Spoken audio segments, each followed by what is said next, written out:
this is an opportunity that retailers are not making the most out of because they haven't been investing in informational content, providing context, which at the end of the day is providing context, the same context that a salesperson will give a real customer when making the decision to buy a product.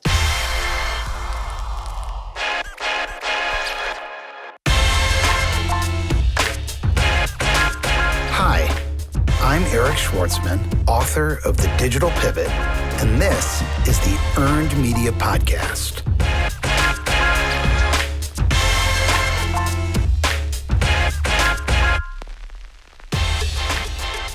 My guest today is Aleyda Solis. She is an international e-commerce SEO consultant.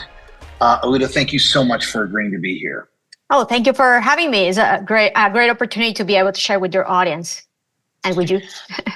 Yeah, I want to focus on these new e-commerce SERPs that you spoke about at the SEO meetup in New York. You mentioned that there's this new product grid and it's unpaid, but it's not necessarily organic.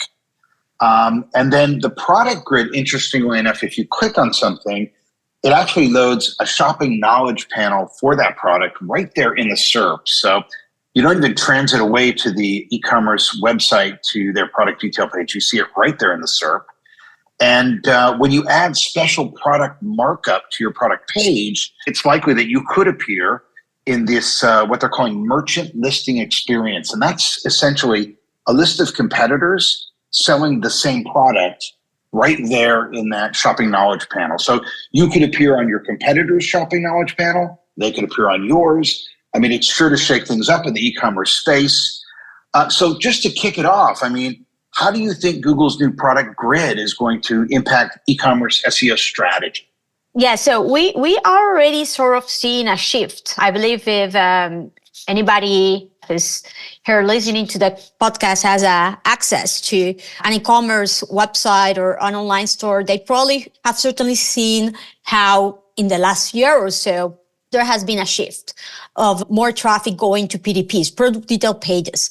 Historically, online stores have relied a lot on their PLPs, product listing pages. So categories, facets, collection pages, which are the ones that target non-branded, in many cases also branded, of course, but non-branded commercial queries at mid of the funnel.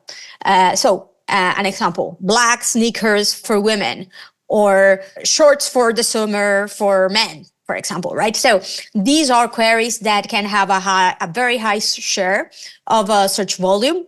And we are at the mid stage of the discovery journey. So there's a very high commercial intent there for them already, right?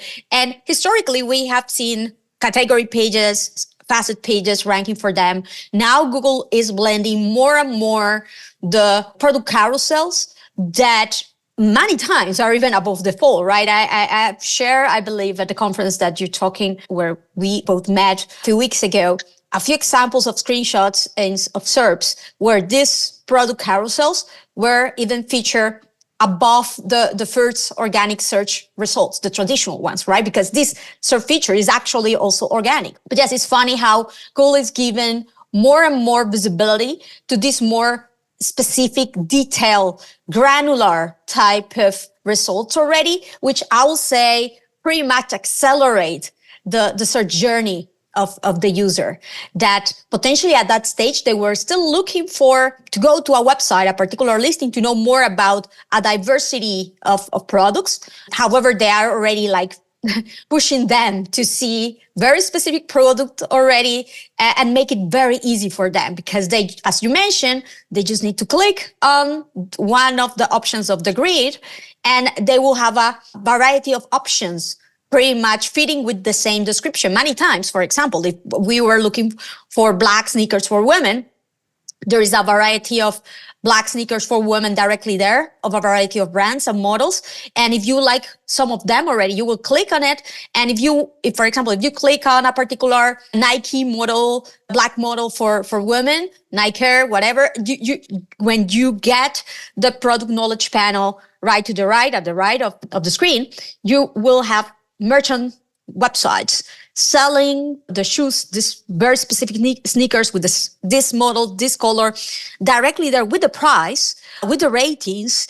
And if you click on any of them, you will go directly to the product detail page of these pages, right?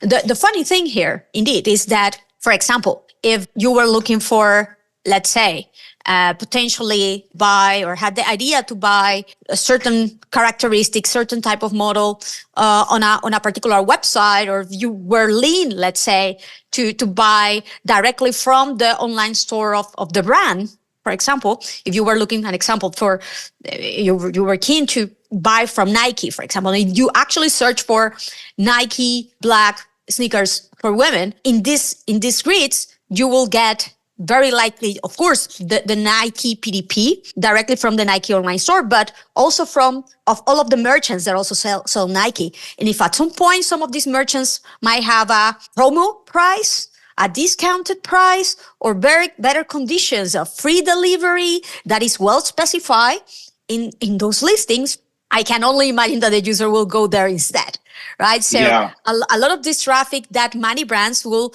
have taken until today as granted, I will say that it's not necessarily as granted anymore, and it will be. I have to say that in this particular scenario, I can see how this feature is actually helpful for users.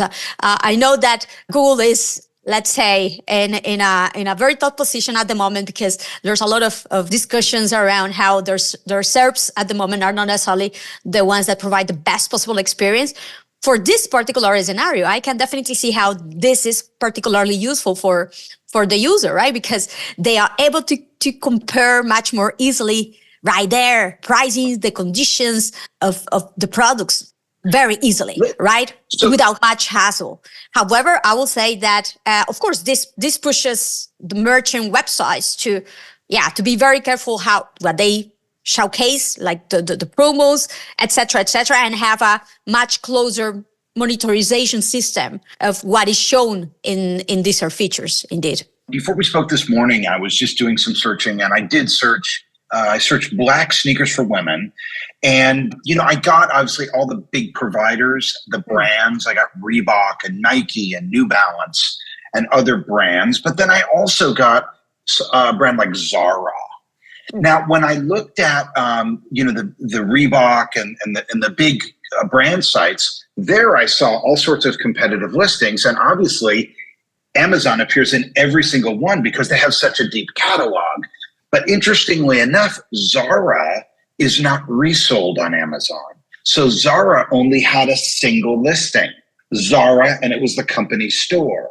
So I wonder if strategically it makes more sense for those companies that are trying to do DTC business and keep the margin for themselves to not sell through Amazon anymore. And I wonder if that maybe is a competitive strategy from Google.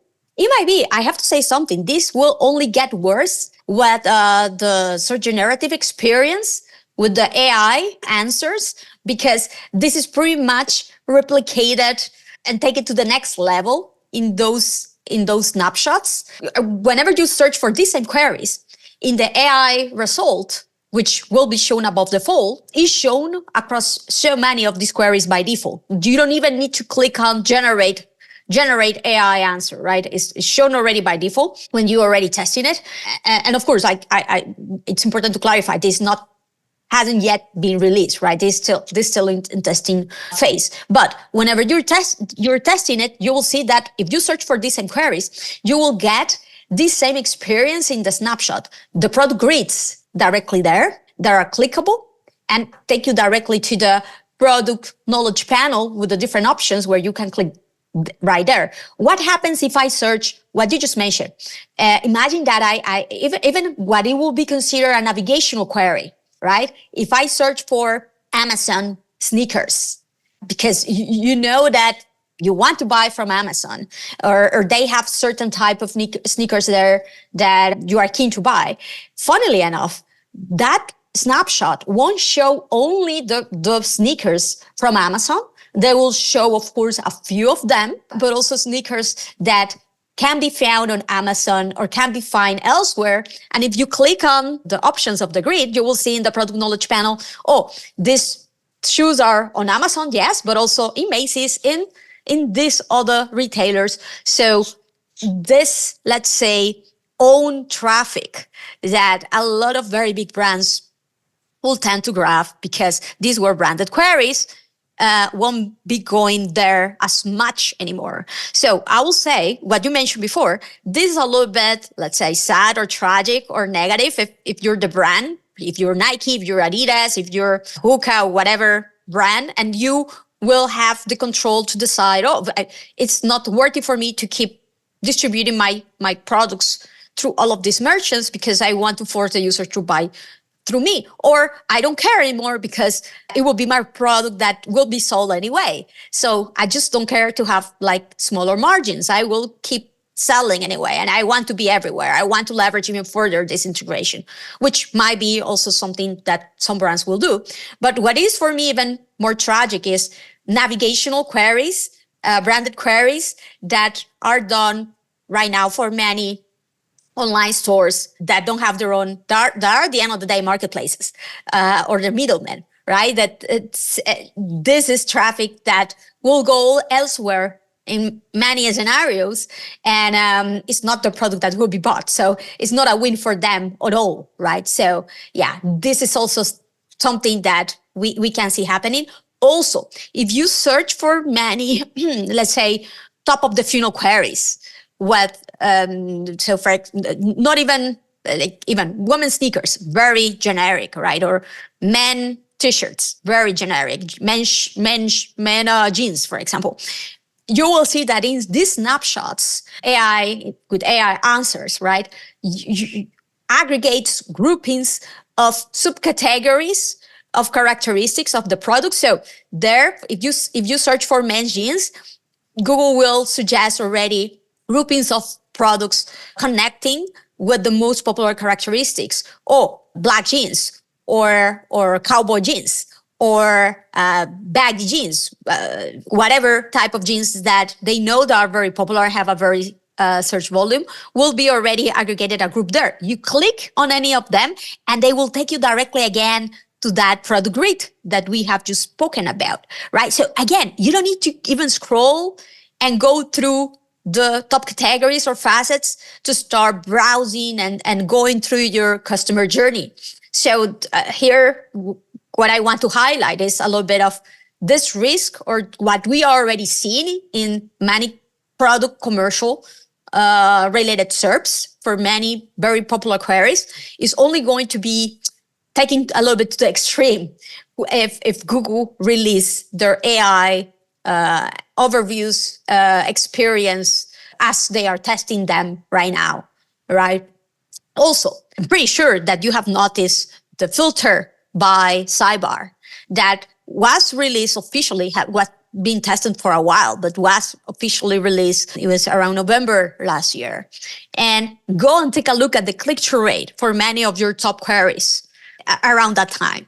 I'm pretty sure that for the broader ones, they have dropped a bit, even if you haven't decreased in your positions. And it's because, again, users are, of course, using more of these features to browse directly and to filter directly and to get more specific products. And so Google is being successful with all of these features and will only move into that area more and more of becoming this e-commerce layer for the user on a real marketplace for the users, that they don't need to leave their SERPs in order to find and end up buying a very specific product directly in the product page of that brand or that retailer, but they won't need to leave the search results from Google because they will have the overall experience right there. Interestingly enough, in that shopping knowledge panel, where you get the merchant listing experience of the competitive sellers of the same product, there's a sort by filter. And if you change the sort by to something like, if it's shoes size, then it reshuffles the deck in terms of the order of the providers based on who has that product in stock. So with that in mind, how important will product schema optimization become, and what specific elements should businesses focus on to win visibility in the shopping knowledge panel? Very important.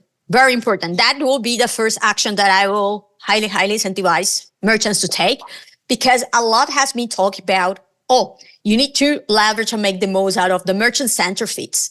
And that is certainly a win right now. And we know that that is a very straightforward, let's say, low-level effort, because if as most merchants, if you use whether WooCommerce, Shopify, Wix, whatever e-commerce CMS at this point has integration with the merchant center feeds directly. So if you configure your store well and ensures that your feed is up to date and integrates the relevant information that is up to date of your products, it's a win. The more you can specify, the better too. And that's very straightforward. However, we know that Google is showing more and more details in the SERPs as rich results right now. And many of these are also integrated in these grids and in this product panel. And we know that Google has been also incentivizing and telling people to use structured data more, and they are supporting more structured data also related to products, and they are showcasing more rich results connected to that. So not only the typical ratings, but pros and cons, shipping, availability, price drop, returns. So it's now very worthy. I remember back in a few years back, clients being, but is it worth it to really specify all of this? Google only will show the ratings and the reviews and the price and not much more. Yes, now they are showing if it is in stock or now the returns timings. Even now, Google has started to also support the additional information for product variants. If it is red, if you have blue, the sizes, etc., etc. And I can only expect that when there's enough products already specifying all of this, Google will start to show even further information connected with these characteristics, because it's in their benefit and interest to showcase and feature more specific information related to products that they provide, because they want to become, again, the marketplace. And they don't want to refer that traffic to the typical listing of a third-party website that it's not the real brand anyway. It's not the manufacturer at the end of the day. So I think that Google will give more and more weight to that, and structured data is the way in for sure. We're talking to e-commerce SEO consultant Aleyda Solis, and when we come back, we're going to talk about product schema optimization. Stay with us. Aleyda, how has Google released any guidance on how they rank products that appear in these new e-commerce product grids? Like, assuming all things are equal on schema and you've got all your bases covered and you've got the right keywords in there, after that, do we know how they decide the order of these products that appear as tiles in this product grid? Unfortunately, not really. Of course, there's a high correlation. It's very obvious that the products that are showcased there match the query and the characteristics that you have looked for. Then, of course, the ones that are showcased first tend to be of very popular and authoritative players and websites, whether overall, let's say, merchants that are high authority in general, or very specific niche ones that are showcasing and providing these sort of products. But yes, in general, these tend to be PDPs, or products that are connected with PDPs that are well optimized, that are descriptive, that have structured data implemented, that also have a certain number of reviews, ratings, etc., etc. So indeed, of course, those that are better optimized will tend to get, and you can definitely see this, more visibility, but Google hasn't disclosed, and I don't think that they will, as they don't do with the SERP. So yes, this is the list of all of the signals that we take into account to showcase you for this particular feature more prominently. So the same rules that I take into account when optimizing PDPs for visibility in traditional SERPs, I take them here too. Even let's say I take them into a little bit of the extreme of certain things. For example, the thumbnail here or the image will become even more important because of how the grid is showcased, like given a lot of visibility to the thumbnail, to the more than the title tag, right? Like when we see in the traditional SERPs, product page rank there, what is more prominent? There is a little bit of a thumbnail, but thumbnail is small. But we have the title tag that is usually showcased as the title in the SERPs if it is not too generic or too long, that has to be rewritten, right? So here in this particular case, it's important to take that also into account. What is showcased more prominently in the grids? So in this case, is the images. The images need to be well indexable, big enough, attractive enough, also to incentivize clickability. The PDPs titles, like the length where they are truncated, they are even shorter here. So are you featuring the product name right at the start, right? With as many characteristics, very specific for this product, right at the start of the title, right? And of course, all of the specifications that you provide and structured data, the ratings or review, the delivery cost, the availability, et cetera, should be very, very well specified because, again, they are the way that the grids are showcased.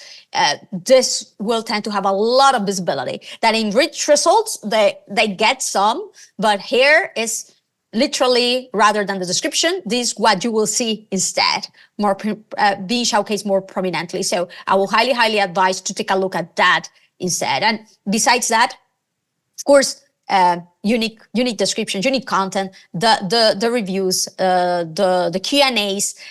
If you have also a way to stand out versus other players in terms of authority, of having real experts, giving testimonials or giving or reviewing these particular products to differentiate yourself, because there will be thousands of pages or hundreds of thousands if it's a very popular product showcasing that and competing versus you. So you need to think like, why Google should you choose you, right? So you need to make not only Google's life easier to crawl and index these pages and provide, let's say, the signals in terms of popularity for this page, good internal linking, XML sitemaps, inclusions, the merchant center inclusions, et cetera, but as well, from an on-page standpoint, all of the information from also videos, additional images that Google can choose from with the good enough quality, right? So I will think if PDPs are becoming more and more important, and these are very tied anyway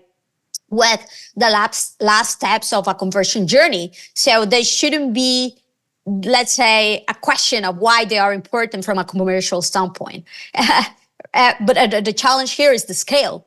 How many products do you have? How many of these pages do you have? So you will need to prioritize and take it from there. Thankfully, we have many more tools now in SEO, like tools like SEOtesting.com that you can use in order to validate and assess how worthy all this effort is for your top PDPs or your top 10 PDPs, top 20 PDPs, and measure accordingly and see how you can make a case to get more resources to prioritize all this for the rest of your PDPs or certain important PDPs to be featured there in a much more prominent way.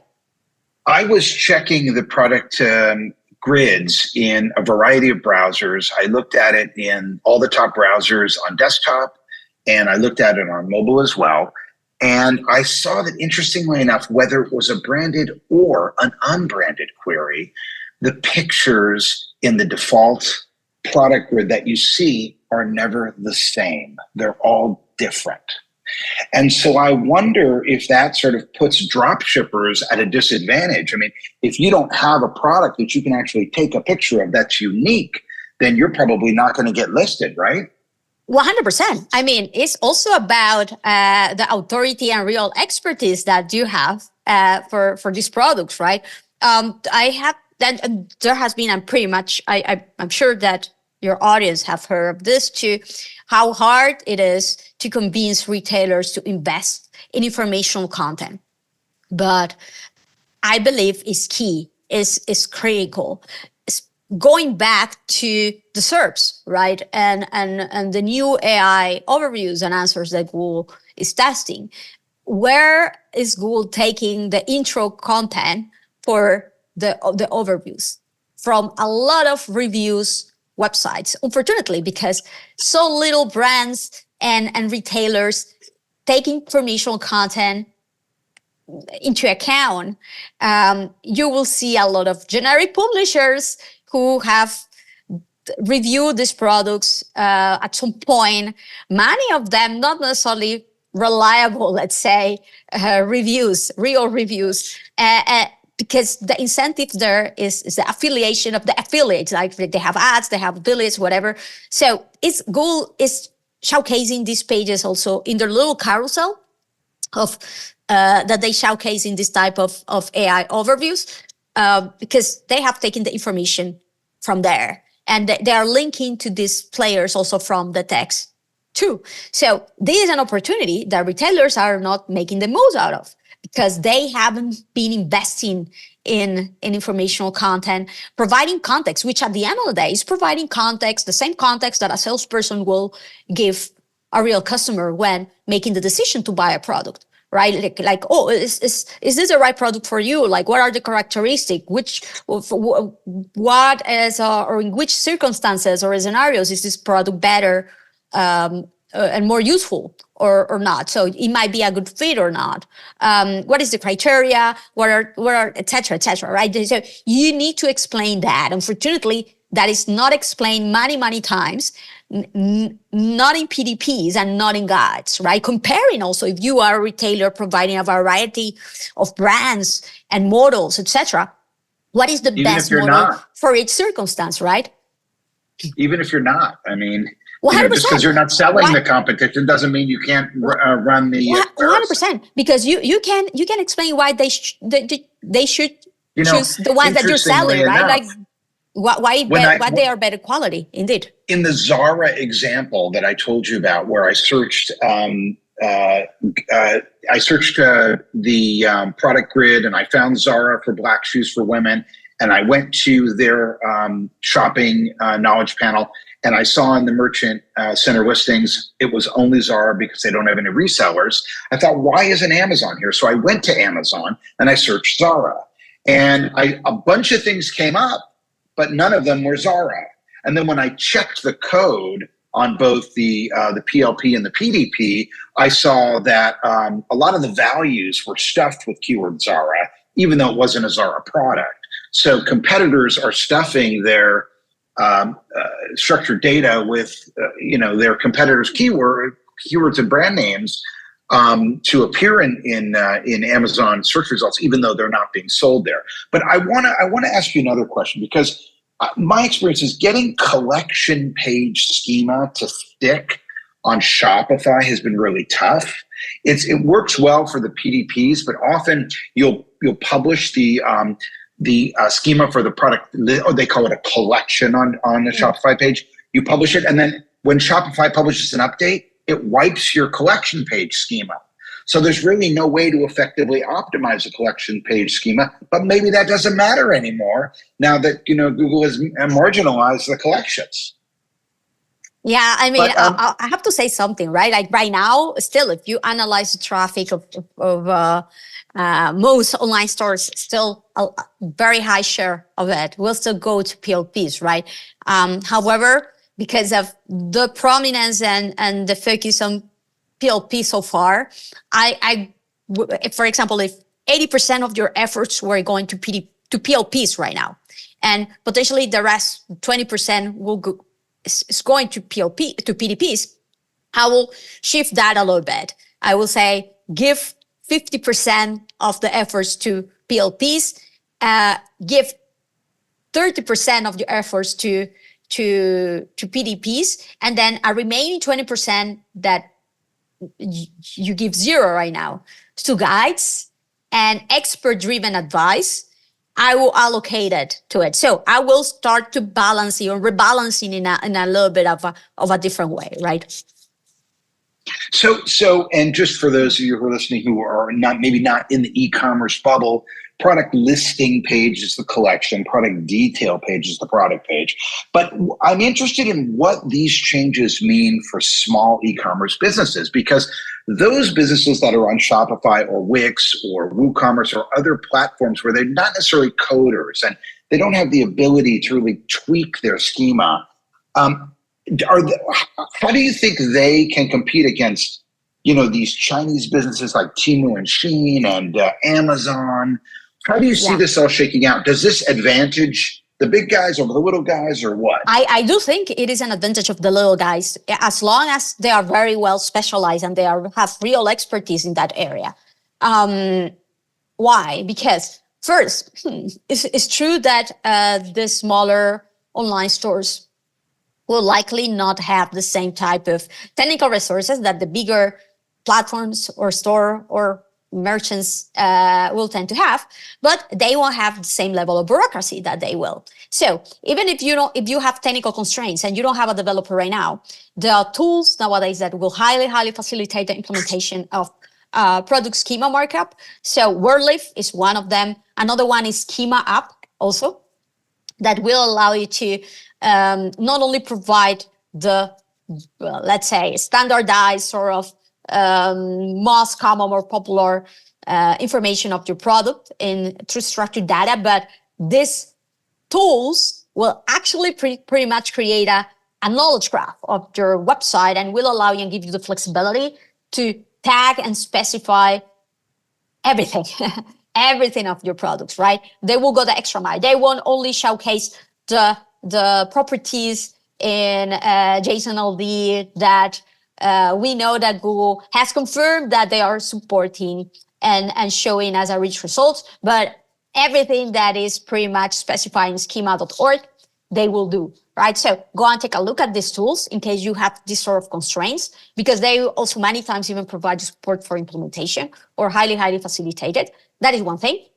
So at least there's that. I have to say that it is not that easy for bigger retailers, because even if they have a very strong group of developers out there who will be able to implement this in a few days, the reality is that they have so many other priorities and they have so much work, and you need to make a case for every little change that you want to do. So take advantage of that. Take advantage by being agile, by executing fast, by making the most out of the flexibility that you have that the bigger retailers don't. And also make the most out of your real expertise on your specific niche, in your specific area.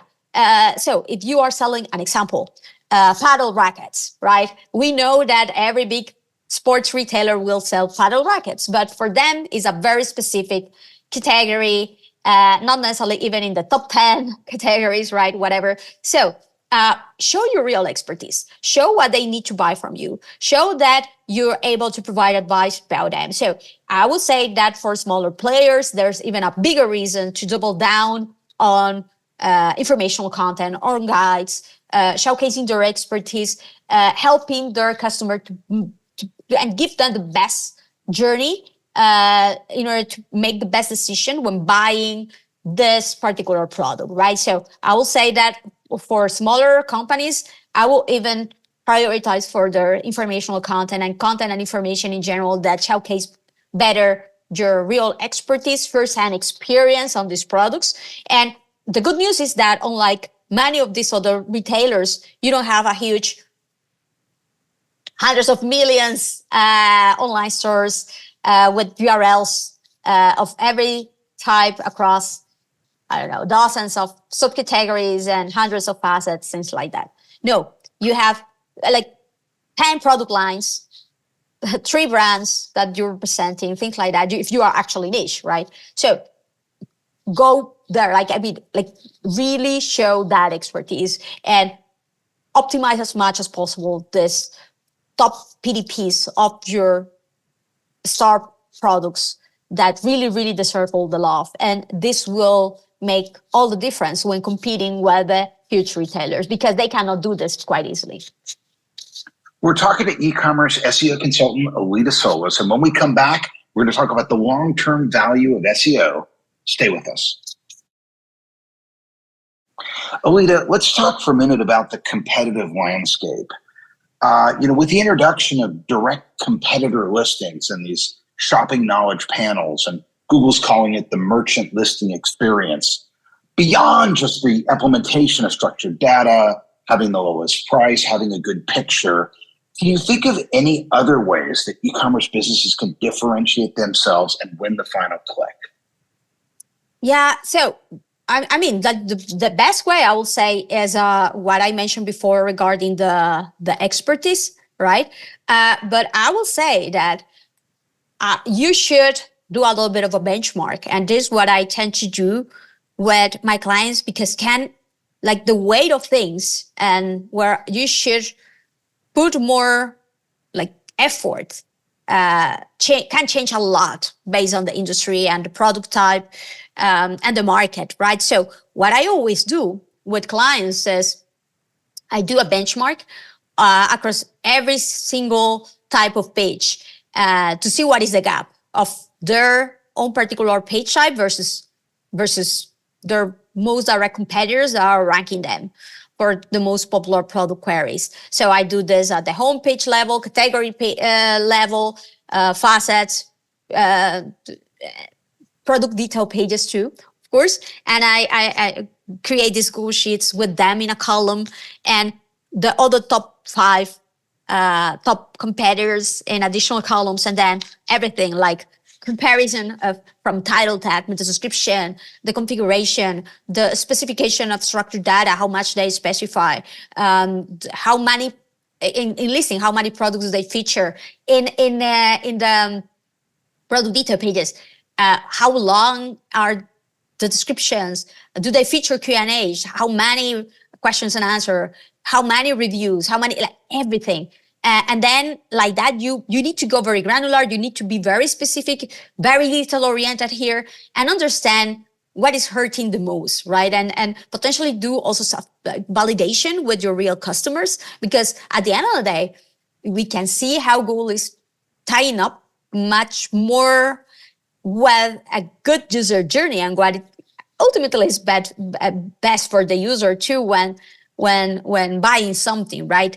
And do a little bit of a survey and a validation there from a UX standpoint, and you will realize there are certain gaps. So for example, with a few clients, we had commonly like the issues like how many reviews do they provide by default, and they showcase by default. A few times they were not showcasing by default as many reviews because they believe that this will be detrimental in terms of conversion, too much text, right? Or it will be detrimental in terms of the speed of the page, and they were not indexing by default that many reviews, right? And they had thousands for many products, and they were just showcasing 3. So I did a benchmark and I showed them, look, all of these competitors are ranking you. They have longer description, more index reviews by default. They are indexing at least 6. Were the ones that were featuring the list by default, that were indexable too, not in their case, etc., etc. So you really need to go granular in order to spot this type of what you will say are details, but are game-changing details, because potentially you are already providing a really good user experience already that is not translated yet in the SERPs, because you are not configuring all of these different elements accordingly, right? So I will go there first. And once I understand my gap and how I am behind or not versus these competitors, in which area, for which elements I can do these changes and prioritize based on my resources, etc., and needs, of course, it is far easier, right, to take action, right? So I will highly advise to retailers to do this, because if I give like a sort of like generic response here, it might not necessarily be the case in your particular area, in your particular niche, right? But another reason of why these other players are are ranking you and converting better, even attracting more clicks many times, even if you are ranking them, right? Because the titles, because the way that they provide information of the pricing or availability of the products in the metadata, things like that. So we've been talking a lot about the product grid, and you mentioned at one point that, the shopping grid and the search generative experience and all these other search results are pushing the organic results lower and lower down on the page. And I wonder, do you think Google is trying to wean us off of traditional organic search results for something more graphic and graphically interesting? Yes, indeed. I'm pretty sure that people have already seen the deals destination pages. Google pretty much is also, let's say, identifying what is the search behavior around products. And I believe that they will start doubling down on this sort of destination pages based on their needs and particular stages of the customer journey, grouping the products in different ways that actually makes more sense for users. The same with deals, right? It's like, so if you go and take a look and you search for anything, deals, you will see a little banner many times, right? Or take me to the deals page. So that is the destination page, right? When they release or when they announce the shopping knowledge graph a while back, they also say, okay, we are going to show you this much more optimized to the shopping journey type of SERPs when you search with shop plus the keyword, right? If you take a look at the announcement, which happened like a couple of years ago or so, and you see how are the SERPs today, this is already happening to commercial product queries SERPs like commonly now. It's not the specific destination anymore. It's just triggered by queries that Google knows that are commercial and are for products, right? So my point here is that we are already seeing this sort of like more, let's say, personalized listings or search results that will be more and more personalized to provide a better, let's say, experience to users and will better connect with the needs of the users to fill their needs directly there, right? I was taking a look too at another announcement. Google also, besides the product variants and all of what we have been speaking about, they also did an announcement. It was, let me take a look. It was literally, yes, a few weeks back. And like the announcement is like, okay, we are going to leverage AI to give you all of these additional tools directly in the SERPs. So like more information about your favorite brands. You pretty much have many times in the SERPs now, the logos of the brands connected to the products that you're searching many times. So they are now announcing options that they will give on mobile. Whenever you're searching for this, you will be able to see more and additional information of your popular brands that you can click on. So if you click on Nike again, you will see a grid with all the products of this type from Nike only on a carousel, and even get style recommendations from the SERPs directly, right? With AI. Oh, do you like this? Do you like this style or this shirt? And you will be able to like more or less the variations that Google will provide to you, and you will get suggestions accordingly. And they have even also announced a virtual try-on feature that will allow you to try on clothing, and you will be able to select your size, etc. Again, Google is doubling down and preparing all of these features that will make the SERPs pretty much a marketplace with all of the features that you will tend to expect from a real retail-oriented marketplace. But, the value of traditional organic search rankings diminishes. It would be possible to have a number one ranking and get less traffic in this environment. So I guess where should e-commerce businesses reallocate those marketing efforts? If Google eventually basically drives the value of ranking number one in organic search to zero, where will businesses reallocate the resources that they used to invest in those commanding those rankings? In those pages that are getting and elements that are getting the visibility that used to go to the traditional PLP before, right? If Google is showcasing and giving more weight to the PDP, then there. If Google is giving more weight and triggering more information connected with informational content and expert related content, there, right? So I don't believe that Google will grab and not distribute that traffic to you. They will, but not to the same pages. And they will if you invest in those type of pages that they will be showcasing now instead, right? The type of traffic that they will take is the traffic that, let's say, middleman type of website that didn't provide the actual product used to get, right? If you provide an actual product, if you are the brand, or if you are the retailer where the users can actually buy, Google will tend to refer there because they are not selling the product directly. In conjunction with your SEO FOMO newsletter, which you can subscribe at if you're a listener, and it's gives you updates of top news in SEO. You hosted an event in New York at the Wix Playground.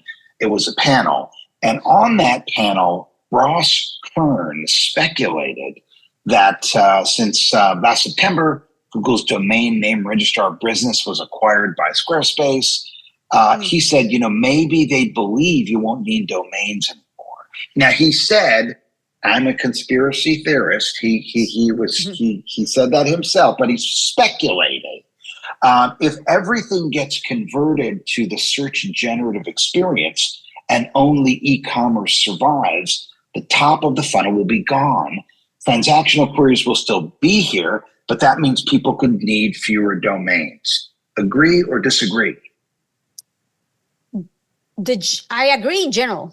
I agree that a lot of the top of the funnel queries, the generic ones, will stay in Google properties because of the experience and supporting SERPs that they will provide directly. There are experiences in the SERPs that they will provide directly that will make you to not actually live there until you buy something. And this is where they will refer the traffic for product-related queries, indeed. Got it. So I'm going to ask you a final question, but before I do, tell us if people want to get a hold of you, if they want to see you speaking on the circuit, where should they go? Yes, I am available in aleydasolis.com. That is my website. My consultancy is called orainti.com too. You can go there. And yes, I am very present across different social media, in LinkedIn. I'm very active also in X/Twitter. I have a newsletter that is called SEO FOMO that I send every week with the latest in SEO, the latest updates, news, jobs, events, everything. 33K subscribers is free. So if you go to SEO FOMO or just search for SEO FOMO, you will find it in Google too. And then I also have a website that I have created for free that is called learningseo.io. That is pretty much,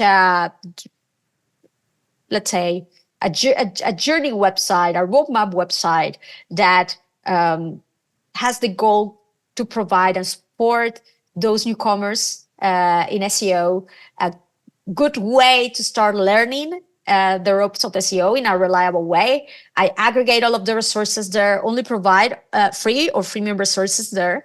And it's completely free too, and provide like very visual way also to learn SEO. So if you know someone or if you're still learning SEO, you can go and take a look at it. And even if you're not learning, there's all sorts of great information there. Final question, Aleyda, about the future of e-commerce and SEO. And I want to ask you about Google's antitrust trial.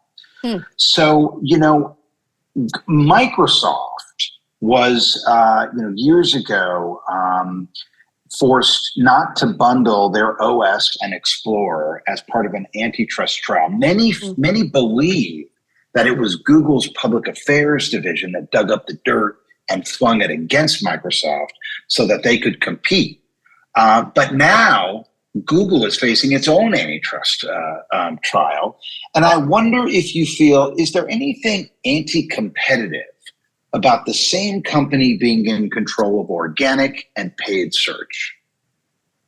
Well, yes, I think that is obvious, right? There's definitely a monopolistic sort of like presence that Google has, and this was actually a news that I included in yesterday SEO FOMO.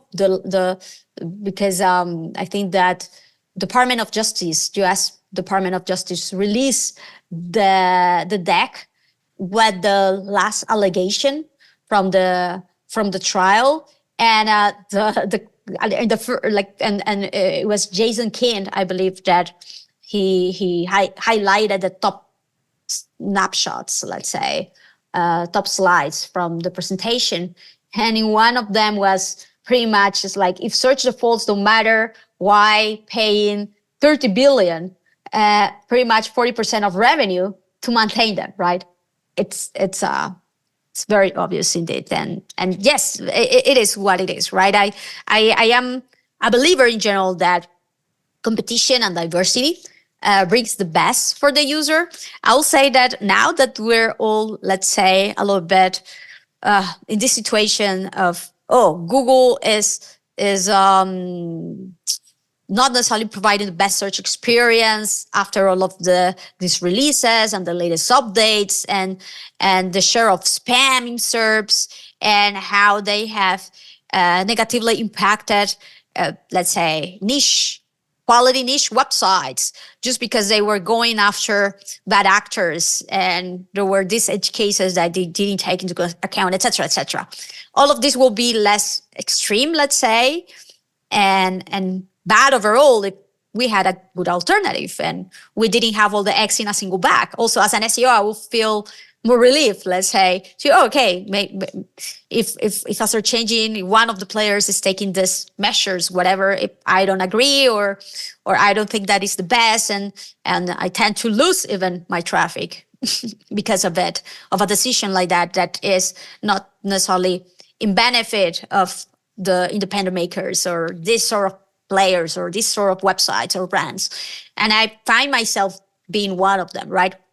It will be far less detrimental if not all of my organic search traffic came from it, but there were a couple, 2 or 3 players even, that would be less, let's say, not so necessarily negative for so many websites in general. So yes, I believe that having diversity will help in general to all of us. E-commerce SEO consultant Aleyda Solis, thank you so much for your experience, expertise, and optimism. Thank you for the opportunity. It was great to speak.